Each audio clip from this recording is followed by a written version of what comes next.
Hello friends, welcome to the success केंद्र। Friends, इस video में हम लोग 2380 पोस्ट पर बिहार फायरमैन का जो एग्जाम 27 मार्च 2022 को लिया जाएगा। फ्रेंड्स, उसके लिए मॉडल टेस्ट नंबर 8 को इस वीडियो में हम डिस्कस करेंगे। इससे पहले ऑलरेडी हम लोगों ने मॉडल टेस्ट नंबर 1 से लेकर के 7 तक को कवर कर लिया था। तो फ्रेंड्स, अगर आपने नहीं देखा है तो देख लीजिएगा। इन सभी वीडियोज़ का लिंक मैंने आज की इस वीडियो के डिस्क्रिप्शन बॉक्स में दे दिया है। चैनल पर अगर आप पहली बार आए हैं तो चैनल को सब्सक्राइब कर लीजिएगा, साथ ही साथ बेल आइकन को जरूर दबा लीजिएगा, ताकि जब भी फायरमैन से संबंधित कोई भी इंपॉर्टेंट वीडियो अपलोड किया जाए तो उसका नोटिफिकेशन सबसे पहले आपके पास पहुंच जाए। तो चलिए फ्रेंड्स, बिना देरी किए हुए आज का सेशन स्टार्ट करते हैं। फ्रेंड्स, प्लीज़ वीडियो को लाइक और शेयर जरूर कर दीजिएगा। तो फ्रेंड्स, मॉडल टेस्ट नंबर 8 का पहला प्रश्न देखिए। पहला प्रश्न है कि ऊंचाई पर उड़ते हुए विमान के केबिन के अंदर का दबाव खाली स्थान दिया गया होता है। देखिए, कोशिश कीजिएगा आप 5 से 7 सेकंड के बीच में अपना आंसर चुन लेने के लिए। उसके बाद जो भी करेक्ट आंसर होगा पूरी डिटेल में मैं आपको बता दूंगा। तो देखिए फ्रेंड्स, यहाँ पर क्या हो जाएगा, तो ऊंचाई पर उड़ते विमान के केबिन के अंदर दबाव जो है बाह्य दबाव से अधिक होता है, अन्यथा इसका संचालन संभव नहीं होगा। तो राइट आंसर इसका ऑप्शन नंबर सी हो जाएगा, बाहर की तुलना में अधिक होता है। नेक्स्ट क्वेश्चन देखिएगा फ्रेंड्स, इसी प्रकार के प्रश्न आपके एग्जाम में पूछे जाएंगे। देखिए, दूसरा प्रश्न है कि ग्लूकोमीटर, यहाँ पर अंग्रेजी में भी लिखा गया है कि ग्लूकोमीटर के बारे में निम्नलिखित कथनों में से कौन सा कथन सही है। ध्यान रखेंगे, ग्लूकोमीटर के बारे में आपसे पूछा जा रहा है। तो यहाँ पर देखिए, आप सभी ऑप्शन आपको दिखाई दे रहा है। तो देखिए फ्रेंड्स, ग्लूकोमीटर जो है यह एक चिकित्सीय उपकरण है। तो ऑप्शन नंबर ए जो होगा राइट आंसर हो जाएगा। यह एक चिकित्सीय उपकरण है जिसके जरिए रक्त में उपस्थित शर्करा के स्तर की माप की जाती है। मधुमेह रोगियों के लिए इसका इस्तेमाल किया जाता है। इस उपकरण का उनके रक्त में जो है शर्करा के स्तर की माप की जाती है। तो राइट आंसर ऑप्शन नंबर इसका ए हो जाएगा। उसके बाद नेक्स्ट क्वेश्चन देखिएगा फ्रेंड्स। अगला क्वेश्चन है कि न्यूरोलॉजिकल जन्मगत विकारों के कारक के रूप में ज्ञात जीका वायरस किसके द्वारा फैलता है। तो देखिए, जीका वायरस जो है यह फैलता है मच्छर के द्वारा। तो राइट आंसर इसका ऑप्शन नंबर बी हो जाएगा, मच्छर काटने से। एडिज प्रकार के मच्छर, किस प्रकार के मच्छर, तो एडिज प्रकार के मच्छर के काटने से फैलता है। ठीक है, चलिए option number B right answer इसका हो जाएगा। उसके बाद नेक्स्ट क्वेश्चन देख लीजिएगा कि भारत सरकार द्वारा रुपये का प्रतीक चिन्ह जो है यहाँ पर दिख रहा है, ये जो प्रतीक चिन्ह है इसको किस वर्ष अपनाया गया था। तो फ्रेंड्स, इसको अपनाया गया था किस वर्ष, तो राइट आंसर इसका हो जाएगा 24 जुलाई 2010 को स्वीकार किया गया था। Option number B right answer हो जाएगा, 24 जुलाई 2010 को स्वीकार किया गया था। और इसका जो डिज़ाइन है, इसका डिज़ाइन किसने तैयार किया था, तो इसका डिज़ाइन सुझाया था प्रोफेसर डी उदय कुमार ने। ठीक है, उदय कुमार ने, ध्यान रखेंगे। ये कहाँ के प्रोफेसर थे, तो ये IIT गुवाहाटी के प्रोफेसर थे। Option number B right answer हो जाएगा इसका। उसके बाद देखिएगा कि सामान्यतः निम्नलिखित में से कौन सा कैंसर का कारण नहीं है। फ्रेंड्स, इससे पहले हम लोगों ने 2 साइंस का मैंने आपको वीडियो कवर कराया हुआ है, और मैंने आपसे बताया था कि साइंस का हम लोग एक नया सीरीज स्टार्ट करेंगे, और इसमें 400 इंपॉर्टेंट क्वेश्चन जो 10th लेवल के हैं उनको मैं कवर करवा दूंगा। तो 2 वीडियो मैंने कवर करवा दिया है, और सभी वीडियो में 80-80 क्वेश्चन है। तो 2 वीडियो मैंने करवाया है, 160 क्वेश्चन आपको कवर करवा दिया है। 3 वीडियो और इस पर आएगा साइंस पर। तो अगर आपने इन दोनों वीडियोस को नहीं देखा है तो देख लीजिएगा, लिंक आपको डिस्क्रिप्शन बॉक्स में मिल जाएगा। साथ ही साथ प्रीवियस ईयर के जितने भी प्रश्न हैं CSBC के द्वारा जो एग्जाम कंडक्ट कराया गया है उनको सब्जेक्ट वाइज हम कवर कर रहे हैं। हम हिस्ट्री का कवर कर चुके हैं और ज्योग्राफी का कवर कर चुके हैं। सभी का लिंक डिस्क्रिप्शन में मिलेगा, देख लीजिएगा। तो देखिए, इसमें से जो हो जाएगा ट्रांसमिशन जो है यह कैंसर का कारण नहीं है। ऑप्शन नंबर इसका डी राइट आंसर हो जाएगा। ठीक है, कैंसर जो है एक संचारी रोग नहीं है, संचारी रोग यह नहीं है। विश्व पर्यावरण दिवस कब मनाया जाता है, तो देखिए, विश्व पर्यावरण दिवस जो है यह प्रत्येक वर्ष 5 जून के दिन मनाया जाता है। और 2021 में इसका थीम क्या था, तो थीम याद रखेंगे इकोसिस्टम। यहाँ मैं लिख देता हूँ इकोसिस्टम रेस्टोरेशन। ठीक है फ्रेंड्स, ये थीम रहा था पिछले वर्ष 2021 का। उसके बाद देखिएगा कि सूचना का अधिकार यानी कि RTI अधिनियम किस वर्ष लागू हुआ, तो RTI अधिनियम जो है यह 12 अक्टूबर 2005 से जो है यह पूरे भारत में लागू हुआ था, जम्मू कश्मीर के छोड़ करके। तो राइट आंसर इसका ऑप्शन नंबर बी हो जाएगा। नेक्स्ट क्वेश्चन देख लीजिएगा। अगला क्वेश्चन है कि ऑस्टियोपोरोसिस किस अंग से संबंधित बीमारी है, तो यह हड्डी से संबंधित रोग है। Option number A right answer हो जाएगा। ठीक है, इस रोग से पीड़ित व्यक्ति की जो हड्डी है उसमें कैल्शियम की कमी हो जाती है, जिसके कारण से वह भुरभुरा हो जाता है, कमज़ोर हो जाता है। नेक्स्ट क्वेश्चन देख लीजिएगा कि यूनेस्को का वैश्विक विरासत स्थल विक्टोरिया मेमोरियल हॉल किस भारतीय शहर में स्थित है? आसान क्वेश्चन है, यह है आपका कोलकाता में। Option number C right answer हो जाएगा। ठीक है फ्रेंड्स, चलिए और देखिए ये जो विक्टोरिया मेमोरियल है इसकी आधारशिला जो है प्रिंस ऑफ वेल्स ने रखा था। ठीक है, बाद में ब्रिटिश राजा जॉर्ज पंचम ने 4 जनवरी 1906 को इस स्मारक की आधारशिला रखी थी और 1921 में जो है यह आम लोगों के लिए खोला गया था। अब यह क्या है? एक संग्रहालय है। नेक्स्ट क्वेश्चन देखिएगा, एक गतिशील वस्तु अनिवार्य रूप से क्या प्राप्त करती है? तो राइट आंसर इसका हो जाएगा आपका गतिज ऊर्जा, यानी कि काइनेटिक एनर्जी। ऑप्शन नंबर ये जो होगा इसका राइट आंसर हो जाएगा। फ्रेंड्स प्लीज वीडियो को लाइक कर दीजिएगा। देखिए निम्नलिखित एजेंटों में से कौन सा पेयजल की शुद्धिकरण यानी कि शोधन के लिए अच्छा है, बताइए।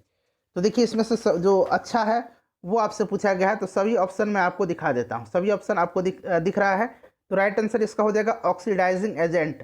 ऑप्शन नंबर डी जो होगा इसका सही उत्तर हो जाएगा। नेक्स्ट क्वेश्चन देखिएगा कि भारत पाकिस्तान कारगिल युद्ध का कोड नाम क्या था? तो कारगिल युद्ध को जो है इसको ऑपरेशन विजय के नाम से भी जाना जाता है। तो ऑपरेशन विजय, ठीक है। कारगिल युद्ध जो है ये 1999 में हुआ था। अच्छा, कारगिल विजय दिवस कब मनाया जाता है? तो फ्रेंड्स यह 26 जुलाई के दिन मनाया जाता है। ठीक है, ये भी आप ध्यान रखेंगे। चलो उसके बाद नेक्स्ट क्वेश्चन देख लीजिएगा कि भारत की सबसे लंबी सीमा किस देश के साथ है? तो सबसे लंबी सीमा बांग्लादेश के साथ लगती है। ठीक है फ्रेंड्स, चलिए उसके बाद टोटल 7 देशों के साथ भारत जो है स्थलीय सीमा साझा करता है। बांग्लादेश के साथ सबसे लंबी सीमा लगती है। स्वतंत्रता पूर्व भारत में भारतीय राष्ट्रीय कांग्रेस की पहली महिला अध्यक्ष कौन थी? तो देखिए भारत में भारतीय राष्ट्रीय कांग्रेस की पहली महिला अध्यक्ष, तो फ्रेंड्स ये कौन थी? तो फ्रेंड्स अगर यहाँ पर भारतीय महिला पूछा जाता तो सरोजनी नायडू हो जाता। एनी बेसेंट थी। इन्होंने 1917 का जो कोलकाता अधिवेशन हुआ था इसकी अध्यक्षता इन्होंने किया था। ठीक है, और सरोजनी नायडू 1925 के कानपुर अधिवेशन की अध्यक्षता इन्होंने किया था। तो इस तरह से दोनों को आप साथ साथ ध्यान रखेंगे। चलिए उसके बाद नेक्स्ट क्वेश्चन देख लीजिएगा कि जैव प्रौद्योगिकी यानी कि बायोटेक्नोलॉजी का क्या तात्पर्य है? सभी ऑप्शन को देखिएगा। बायोटेक्नोलॉजी यानी कि जैव प्रौद्योगिकी का अर्थ बताइए। तो इसमें से राइट आंसर जो हो जाएगा उसका हो जाएगा आपका ऑप्शन नंबर डी। यहाँ पर देखिए ऑप्शन नंबर डी जो है ये इसका सही आंसर हो जाएगा। औद्योगिक प्रक्रियाओं में सजीवों का उपयोग, ये कहलाता है आपका बायोटेक्नोलॉजी। उसके बाद देखिए बिस्मार्क ऑफ इंडिया किसे कहा जाता है? तो देखिए बिस्मार्क जो थे इन्होंने जर्मनी का एकीकरण किया था। भारत का एकीकरण का श्रेय सरदार वल्लभ भाई पटेल को दिया जाता है, तो इनको जो है भारत का बिस्मार्क कहा जाता है।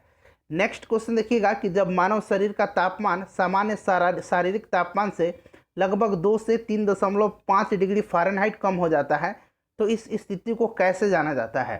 तो जब शरीर का तापमान घटने लगता है तो इसको हाइपोथर्मिया कहा जाता है। Option number B right answer हो जाएगा, हाइपोथर्मिया। ठीक है फ्रेंड्स, ध्यान रखेंगे। उसके बाद देखिएगा कि निम्नलिखित में से कौन सा कथन सत्य दिया गया है? तो इसमें से जो सत्य दिया गया है वो आपसे पूछा जा रहा है। तो इसमें से जो सत्य दिया गया है, 1 मिनट, यहाँ पर असत्य होना चाहिए था। ठीक है, यहाँ पर असत्य होना चाहिए था। तो इस प्रकार से देखा जाए अगर असत्य पूछेगा तो मैनग्रोव आम प्रदान करते हैं, ये जो है गलत है। ठीक है फ्रेंड्स, चलिए तो क्वेश्चन नंबर 18 का right answer option number B हो जाएगा। ठीक है फ्रेंड्स, चलिए नेक्स्ट क्वेश्चन देखिएगा। अगला क्वेश्चन है कि विश्व तंबाकू निषेध यानी कि नो टोबैको डे, ठीक है, दिवस कब मनाया जाता है? विश्व तंबाकू निषेध दिवस। तो फ्रेंड्स यह मनाया जाता है 31 मई के दिन। ठीक है, ध्यान रखेंगे फ्रेंड्स, 31 मई के दिन। उसके बाद नेक्स्ट क्वेश्चन देख लीजिएगा कि BIOS का पूरा नाम क्या है? तो BIOS का फुल फॉर्म होता है basic input output system. Basic input output system, तो देखिए कहाँ पर लिखा है, बेसिक इनपुट आउटपुट सिस्टम। उसके बाद नेक्स्ट क्वेश्चन देखिएगा कि मध्य प्रदेश में स्थित वैश्विक विरासत स्थल भीमबेटका किस लिए प्रसिद्ध है? तो देखिए यह जो प्रसिद्ध है यह किस लिए है? तो यह पाषाणकालीन आश्रय के लिए प्रसिद्ध है और इसे यूनेस्को द्वारा 2003 में जो है, ध्यान रखेंगे, विश्व विरासत स्थलों की सूची में शामिल किया गया था। तो राइट आंसर इसका ऑप्शन नंबर सी हो जाएगा। ध्यान रखेंगे भीमबेटका की गुफाएं कहाँ हैं? मध्य प्रदेश में है। उसके बाद देखिए भारत की दूसरी सबसे लंबी नदी कौन सी है? तो भारत की दूसरी सबसे लंबी नदी गोदावरी नदी है। ठीक है फ्रेंड्स, गोदावरी को दक्षिण गंगा के रूप में भी जाना जाता है और यह त्र्यंबकेश्वर नासिक से निकल करके बंगाल की खाड़ी में जाकर के गिरती है। यह दूसरी सबसे लंबी नदी है और गोदावरी नदी प्रायद्वीपीय भारत की सबसे लंबी नदी है। नेक्स्ट क्वेश्चन देखिएगा कि निम्नलिखित में से कौन सी एक गैस रंगहीन एवं गंधहीन नहीं है। तो इसमें से रंगहीन और गंधहीन जो नहीं है ये क्लोरीन नहीं है। क्लोरीन जो है इसका रंग कैसा होता है, तो हल्के पीले हरे रंग का होता है। ठीक है, और इसमें एक चुभने वाली जो गैस है यह ध्यान रखेंगे पंजेंट गैस है। उसके बाद देखिए कि निम्नलिखित में से कौन भारत रत्न से सम्मानित नहीं है। तो इसमें से आपका भीम सिंह जोशी को दिया जा चुका है। कब, तो 2008 में। AR रहमान को नहीं दिया गया है, लता मंगेशकर जी को दिया गया है। ये ध्यान रखेंगे, लता मंगेशकर जी को 2001 में दिया गया था। उसके बाद यहाँ पर देख लीजिएगा MS सुब्बालक्ष्मी को भी दिया जा चुका है। कब, तो 1998 में। ठीक है, तो इसमें से पूछा गया है कि किसको नहीं दिया गया है, तो AR रहमान हो जाएगा। उसके बाद देखिए निम्नलिखित में से कौन सा एक पर्सनल कंप्यूटर में कंप्यूटिंग करता है। तो फ्रेंड्स यह कौन करता है, तो फ्रेंड्स यह करता है central processing unit CPU। CPU को कंप्यूटर का ब्रेन भी कहा जाता है, मस्तिष्क कहा जाता है। प्लूटो की खोज किस वर्ष हुई थी, प्लूटो की खोज 1930 में हुई थी। और प्लूटो की ग्रह की सूची में से कब हटा दिया गया था, तो सन 2006 में हटा दिया गया था। तो इस तरह से इसको ध्यान रखेंगे। ठीक है, उसके बाद देखिएगा कि भारत का वह राज्य जिसकी पड़ोसी राज्यों से सबसे अधिक सीमाएं लगती है। तो देखिए यह राज्य जो है उत्तर प्रदेश है। उत्तर प्रदेश 8 राज्य और एक केंद्र शासित प्रदेश यानी कि दिल्ली के साथ यह सीमा साझा करता है। टोटल 9 राज्य और केंद्र शासित प्रदेश से यह सीमा साझा करता है। ये 8 राज्य कौन कौन से हैं, तो ये उत्तराखंड है, हिमाचल प्रदेश है, हरियाणा है, बिहार है, मध्य प्रदेश है, राजस्थान है, छत्तीसगढ़ है, झारखंड है और एक दिल्ली के साथ यह सीमा साझा करता है। नेक्स्ट क्वेश्चन देखिएगा कि भारतीय स्टेट बैंक को पहले किस नाम से जाना जाता था। तो पहले जो है इसको जाना जाता था किस नाम से, तो फ्रेंड्स इसको किस नाम से जाना जाता था, इंपीरियल बैंक ऑफ इंडिया के नाम से। और यह सबसे पुरानी बैंक थी और 1955 में जो है ध्यान रखेंगे 1955 में इसको भारतीय स्टेट बैंक का नाम दे दिया गया था। तो राइट आंसर हो जाएगा ऑप्शन नंबर C। उसके बाद देखिए दूध का जो पाश्चुरीकरण है उसके लिए किया जाता है। दूध का पाश्चुरीकरण जो है 2 मेथड से किया जाता है। एक मेथड इसका है LTH। देखिए LTH का मतलब होता है लो टेम्परेचर होल्डिंग मेथड। इसमें दूध को 62.8 डिग्री सेंटीग्रेड पर 30 मिनट के लिए गर्म किया जाता है। और दूसरा जो तरीका है वो है HTST। HTST का मतलब क्या है, तो HTST का मतलब है high temperature short time method. और इसमें दूध को 71.7 डिग्री सेंटीग्रेड पर 15 सेकंड के लिए गर्म किया जाता है। और गर्म क्यों किया जाता है, तो इसलिए किया जाता है कि इसमें से जो बैक्टीरिया है उसको समाप्त कर दिया जाए, तो दूध में उपस्थित जीवाणु खत्म करने के लिए। ऑप्शन नंबर इसका D जो होगा राइट आंसर हो जाएगा। ठीक है, चलिए आगे बढ़ते हैं। नेक्स्ट क्वेश्चन देख लीजिएगा कि ADSL का मतलब फुल फॉर्म पूछा गया है आपसे। तो कि इसका फुल फॉर्म क्या हो जाएगा, असिमेट्रिक डिजिटल सब्सक्राइबर लाइन। तो डिजिटल सब्सक्राइबर लाइन देखिए कहाँ पर है, asymmetric digital subscriber line. Next question देखिएगा कि डोमिनियन स्टेटस किस संदर्भ में कहा जाता है। तो राइट आंसर हो जाएगा इसका autonomous community. Option number C जो होगा इसका करेक्ट आंसर हो जाएगा ऑटोनोमस कम्युनिटी। अगला क्वेश्चन देख लीजिएगा। नेक्स्ट क्वेश्चन है कि रेफ्रिजरेटर में कौन सी गैस पाई जाती है।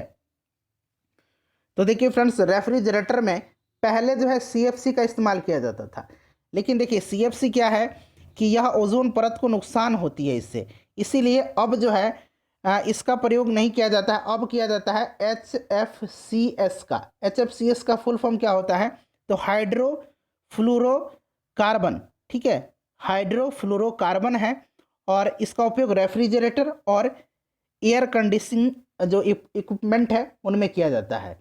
तो option number B right answer इसका हो जाएगा। निम्नलिखित में से कौन सा चौथा मुगल सम्राट था, बाबर, हुमायूं, अकबर, जहांगीर, शाहजहां, औरंगजेब। तो ऑप्शन नंबर B जो होगा इसका राइट आंसर हो जाएगा। ठीक है फ्रेंड्स, चलिए नेक्स्ट क्वेश्चन देख लेते हैं। और फ्रेंड्स किसी क्वेश्चन में अगर आपको डाउट है तो आप क्वेश्चन नंबर लिख करके कमेंट करेंगे। निम्नलिखित में से कौन सा फल के रूप में प्रयोग नहीं किया जाता है। तो फ्रेंड्स यह टमाटर है। ऑप्शन नंबर A जो होगा इसका राइट आंसर हो जाएगा। उसके बाद देखिएगा कि पानी का हिमांक क्या है। पानी का जो हिमांक है वो क्या है, तो देखिए पानी का जो हिमांक है वो आपका हो जाएगा 0 डिग्री सेंटीग्रेड, और पानी का अगर क्वथनांक पूछा जाए तो 100 डिग्री सेंटीग्रेड। क्लियर है, ऑप्शन नंबर इसका सी राइट आंसर हो जाएगा। और देखिए फ्रेंड्स 4 डिग्री सेंटीग्रेड पर पानी का घनत्व अधिकतम होता है और आयतन न्यूनतम होता है, इसको ध्यान रखेंगे आप। उसके बाद देखिएगा कि कार में ब्रेक लगाने पर कार खाली स्थान दिया गया है के कारण से रुकती है, तो कार जो है यह किसके कारण से रुकती है, तो प्रतिरोधात्मक बल के कारण से। उसके बाद देखिए निम्नलिखित में से कौन सा डॉक्स का एक्सटेंशन है इसमें से, बताइए। तो डॉक्स का इसमें से जो एक्सटेंशन हो जाएगा वो आपका हो जाएगा Microsoft Word, option number B right answer हो जाएगा। उसके बाद नेक्स्ट क्वेश्चन देखिए, किस वंश के शासनकाल में गोलकुंडा किले का निर्माण हुआ था। गोलकुंडा का किला जो है ये तेलंगाना राज्य में है, और काकतीय वंश के द्वारा जो है इसका निर्माण करवाया गया था। काकतीय वंश, ऐसे आपने पढ़ा होगा काकतीय, ठीक है। उसके बाद देखिए काकोरी कांड काकोरी तथा आलमनगर के बीच किस वर्ष हुआ था। काकोरी कांड का नाम अब काकोरी ट्रेन एक्शन रख दिया गया है, और यह घटना 9 अगस्त 1925 को घटित हुई थी। उसके बाद देखिए भारत के प्रथम राष्ट्रपति कौन थे, इसका आंसर आप कमेंट करके मुझे तुरंत अभी बताइए। आगे बढ़ते हैं, कोशिका का पावर हाउस किसको कहा जाता है, तो माइटोकॉन्ड्रिया को। कोशिका की प्रोटीन की फैक्ट्री राइबोसोम को। कोशिका का जो पावर हाउस हो गया माइटोकॉन्ड्रिया को, प्रोटीन की फैक्ट्री राइबोसोम को, और कोशिका की आत्महत्या की थैली लाइसोसोम को कहा जाता है, ठीक है, लाइसोसोम को। और कोशिका का यातायात प्रबंधन जो है ये गोल्जी बॉडी को, गोल्जिकाय को कहा जाता है। नेक्स्ट क्वेश्चन देखिएगा कि कौन सा रूपांतरित चट्टान का उदाहरण नहीं है, तो इसमें से जो नहीं है वो चूना हो जाएगा। उसके बाद देखिएगा एकमात्र रत्न जो कि एक ही तत्व से बना होता है, तो फ्रेंड्स यह हीरा है। हीरा कार्बन से बना हुआ है, कार्बन का अपरूप है। उसके बाद देखिए विश्व स्वास्थ्य संगठन का मुख्यालय कहाँ स्थित है। विश्व स्वास्थ्य संगठन की स्थापना कब हुई थी, तो 7 अप्रैल 1948 को हुई थी। इसी कारण प्रत्येक वर्ष 7 अप्रैल के दिन विश्व स्वास्थ्य दिवस मनाया जाता है। इसका हेडक्वार्टर जो है वो आपका कहाँ है, तो स्विट्जरलैंड के जेनेवा में है, option number B right answer हो जाएगा। नेक्स्ट क्वेश्चन देख लीजिएगा कि अगली बार किस वर्ष में पृथ्वी से हैली धूमकेतु दिखाई देगा, तो यह 76 वर्षों पर दिखाई देता है, और फ्रेंड्स अगली बार यह 2061 में दिखाई देने की संभावना इसकी है, option number A right answer इसका हो जाएगा। कथकली नृत्य शैली किस प्रांत से संबंधित है, तो कथकली जो है ये केरल का है। आंध्र प्रदेश का कुचिपुड़ी है, तमिलनाडु का भारतनाट्यम है, कर्नाटक का यक्षगान है। उसके बाद देखिए विश्व में सबसे लंबा कंप्यूटर नेटवर्क कौन सा है, तो फ्रेंड्स यह इसमें से इंटरनेट हो जाएगा, ठीक है, यह सबसे लंबा कंप्यूटर नेटवर्क है। उसके बाद देखिए टैक्सोनॉमी संबंधित है। टैक्सोनॉमी हिंदी में इसको क्या कहेंगे, हिंदी में इसको वर्गीकी कहेंगे, वर्गीकरण कहेंगे, तो राइट आंसर इसका क्या हो जाएगा, वर्गीकरण हो जाएगा, ठीक है फ्रेंड्स। अच्छा वर्गीकरण का जनक किसको कहा जाता है, फादर ऑफ टैक्सोनॉमी, ये जरा आप मुझे कमेंट करके बताइएगा, ठीक है फ्रेंड्स। आपने लूसेंट पढ़ा है, ये प्रश्न पूछा जाता है। उसके बाद देखिएगा, हाँ नेक्स्ट क्वेश्चन देखिएगा कि निम्नलिखित में से कौन सा कंप्यूटर ऑपरेटिंग सिस्टम नहीं है, तो इसमें से देखिए ऑफिस जो है ना यह ऑपरेटिंग सिस्टम नहीं है, ऑफिस जो है एक सॉफ्टवेयर हो जाएगा। बाकी विंडोज़, यूनिक्स, लिनक्स। उसके बाद बात करें आपका उबंटू, ठीक है, इस तरह से लिखा रहता है उबंटू। उसके बाद और भी है जैसे कि आपका मैक ओएस जो है ये भी जो है ऑपरेटिंग सिस्टम ही है। तो ये विंडोज़, यूनिक्स, लाइनक्स, उबंटू और मैक ओएस ये सभी जो है ऑपरेटिंग सिस्टम है, ध्यान रखेंगे। हवा में आर्द्रता ग्रहण करने की प्रक्रिया को क्या कहा जाता है, तो फ्रेंड्स इसको क्या कहा जाता है, तो फ्रेंड्स इसको कहा जाता है आपका बताइए वी आर्द्रीकरण, यानी कि डी ह्यूमिडिफिकेशन, ठीक है, वी आर्द्रीकरण, डी ह्यूमिडिफिकेशन इसको कहा जाता है अंग्रेजी में। उसके बाद देखिए कंप्यूटर के बैकअप का कार्य क्या है, तो सही आंसर इसका क्या हो जाएगा फ्रेंड्स, सही आंसर हो जाएगा कंप्यूटर की डाटा की नकल करना तथा पूरा लेखन करना, option number A right answer इसका हो जाएगा। उसके बाद देखिएगा कि दवा का पितामह किसको कहा जाता है, तो दवा का पितामह जो कहा जाता है ये किसको कहा जाता है, तो ये हिप्पोक्रेट्स को कहा जाता है, ठीक है फ्रेंड्स, ध्यान रखेंगे। चलिए नेक्स्ट क्वेश्चन देखिएगा कि LHC किस मशीन का संक्षिप्तीकरण है, तो LHC इसका राइट आंसर हो जाएगा लार्ज हैड्रॉन कोलिडर। ऑप्शन नंबर इसका ए जो होगा राइट आंसर हो जाएगा। ठीक है फ्रेंड्स, चलिए अगला क्वेश्चन देख लीजिएगा। क्वेश्चन नंबर 54 है कि वायु का संतुष्टिकरण होता है जब, तो देखिए वायु को उस अवस्था से संतृप्त माना जाता है जब हवा में उपस्थित जल की बूंदें इसी तापक्रम तथा दाब में अधिक से अधिक संग्रहित हो। ठीक है फ्रेंड्स, तो राइट आंसर इसका क्या हो जाएगा, इसका जो करेक्ट आंसर हो जाएगा वो हो जाएगा जब इसमें सबसे अधिक जल की वाष्प होती है। नेक्स्ट क्वेश्चन देखिएगा कि हवा महल बना हुआ है। हवा महल जो है फ्रेंड्स यह लाल और पीली सुनहरी रेती से बना हुआ है। हवा महल जयपुर में है। नेक्स्ट क्वेश्चन देख लीजिएगा कि निम्नलिखित में से कौन सी ट्रॉफी फुटबॉल खेल से संबंधित नहीं है। तो इसमें से नहीं पूछा गया है, तो इसमें से जो नहीं है वो आपका कौन सा हो जाएगा, तो right answer option number D हो जाएगा KD सिंह बाबू ट्रॉफी। ये जो है हॉकी से संबंधित है। सुब्रतो कप, डुरंड कप, संतोष कप, ठीक है, ये सभी जो है आपका किससे संबंधित है, फुटबॉल से। नेक्स्ट क्वेश्चन देख लीजिएगा कि न्यूट्रॉन की खोज किसने की थी। इसका भी आंसर आप कमेंट करके मुझे बताइएगा, ये मैंने ऑलरेडी करा दिया है। चिपको आंदोलन भी मैंने कराया था, उत्तराखंड में हुआ था, और यह पेड़ों की कटाई रोकने के लिए। ऑप्शन नंबर बी जो होगा इसका सही आंसर हो जाएगा।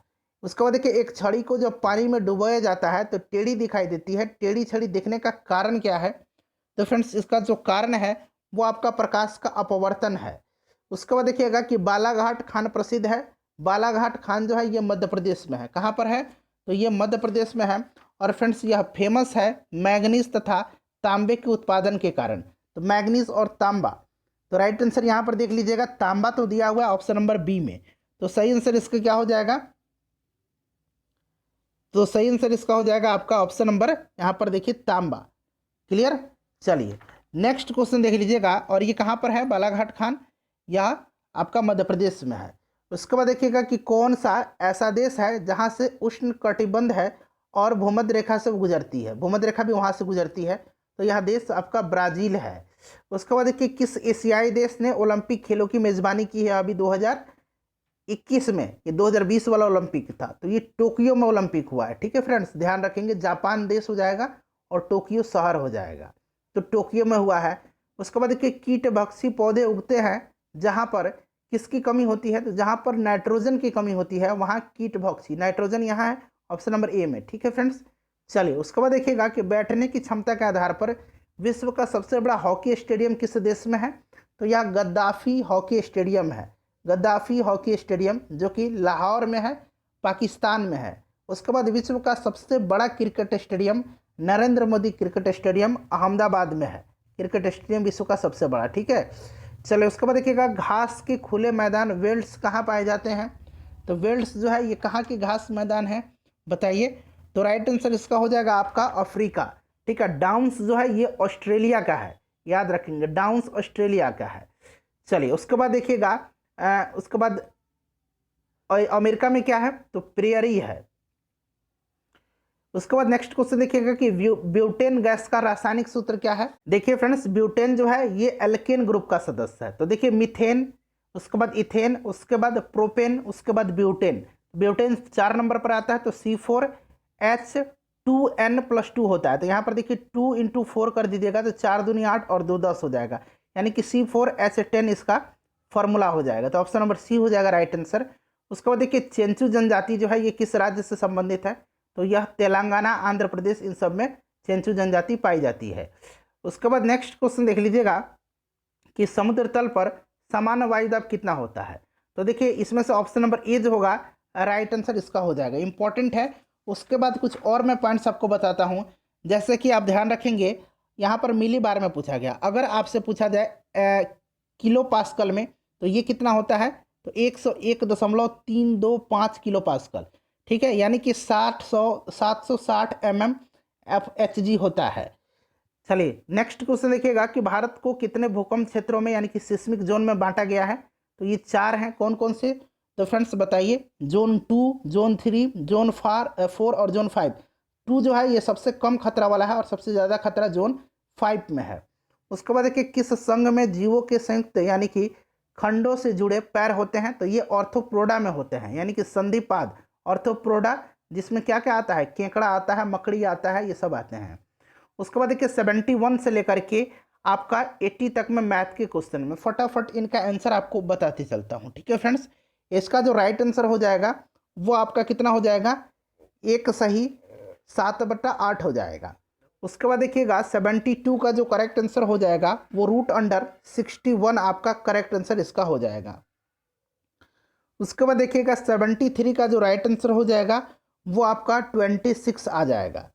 उसके बाद देख लीजिएगा 74 का जो करेक्ट आंसर हो जाएगा वो 60,000 हो जाएगा, 60,000, ठीक है। उसके बाद 75 का देखिएगा, 75 का जो करेक्ट आंसर हो जाएगा वो आपका 12% हो जाएगा प्रॉफिट, ठीक है, लाभ प्रतिशत पूछा गया है। 76 का जो राइट आंसर हो जाएगा वो आपका 76 का 1/9 हो जाएगा। 1/2 हो जाएगा, इसमें 1/9 हो जाएगा इसका, ठीक है फ्रेंड्स। उसके बाद देखिएगा 78 का, तो 78 का हो जाएगा 2.01%। 79 का जो सही आंसर हो जाएगा, पहले आप प्रश्न देख लीजिए, इसका सही आंसर आपका हो जाएगा ऑप्शन नंबर यहाँ पर इसका सी जो होगा राइट आंसर हो जाएगा, ठीक है फ्रेंड्स। चलिए तो यहाँ पर आप क्या कीजिएगा, हाँ सही हो जाएगा, 9 दूना 18 और 7 25/9 आएगा। चलिए उसके बाद देखिएगा 80 नंबर, 80 का जो राइट आंसर हो जाएगा वो आपका 8 आ जाएगा।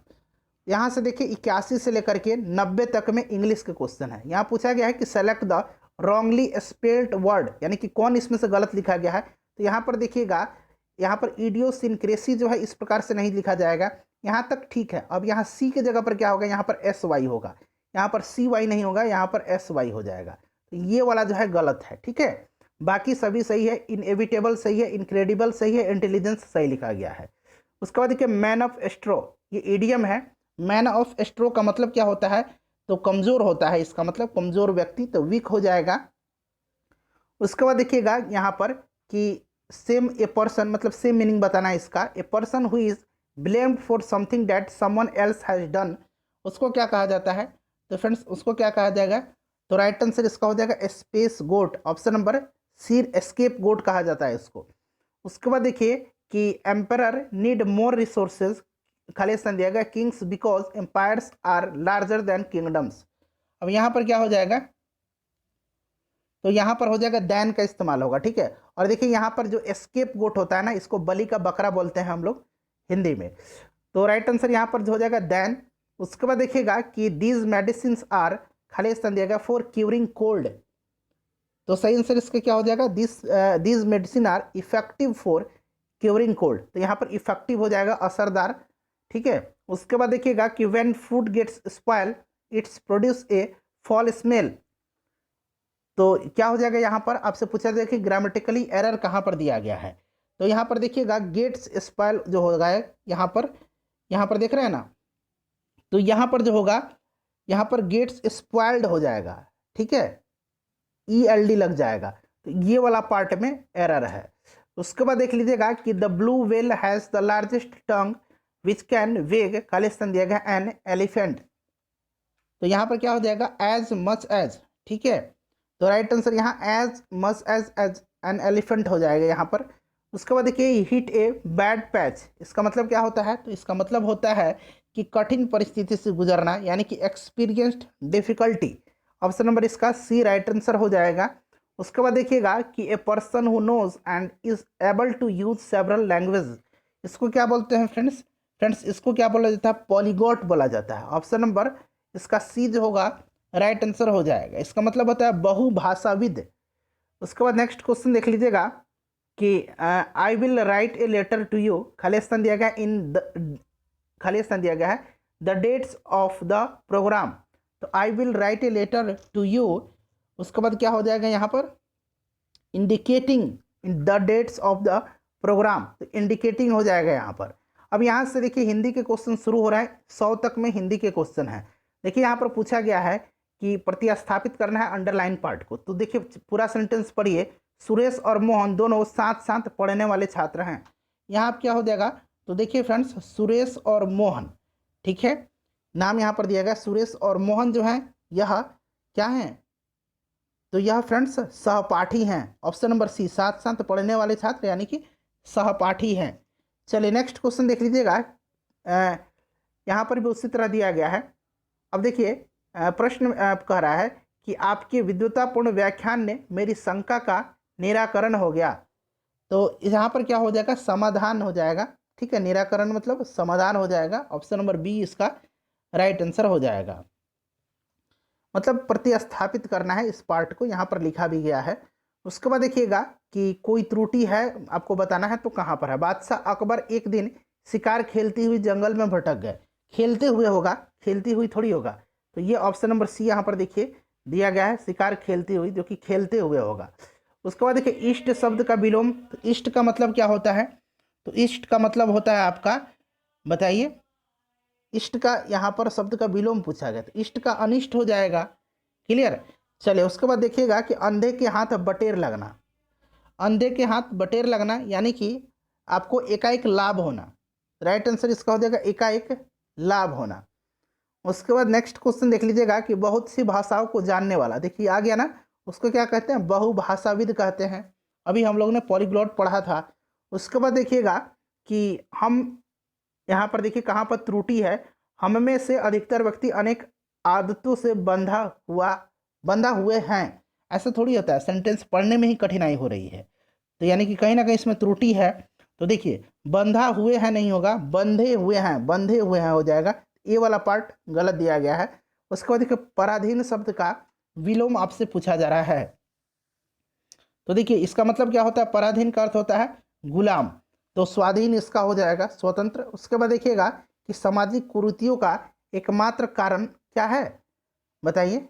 तो इसका आंसर तो आप कमेंट करके बताइए, और अपना स्कोर भी आप बता दीजिएगा। ठीक है, साथ साथ देखिए लास्ट क्वेश्चन है कि हमारे समाज, खाली स्थान दिया गया है, अनेक कुरीतियां हैं। तो हमारे समाज में अनेक कुरीतियां हैं, में हो जाएगा ऑप्शन नंबर डी में। यहाँ पर देखिए में दिया गया है।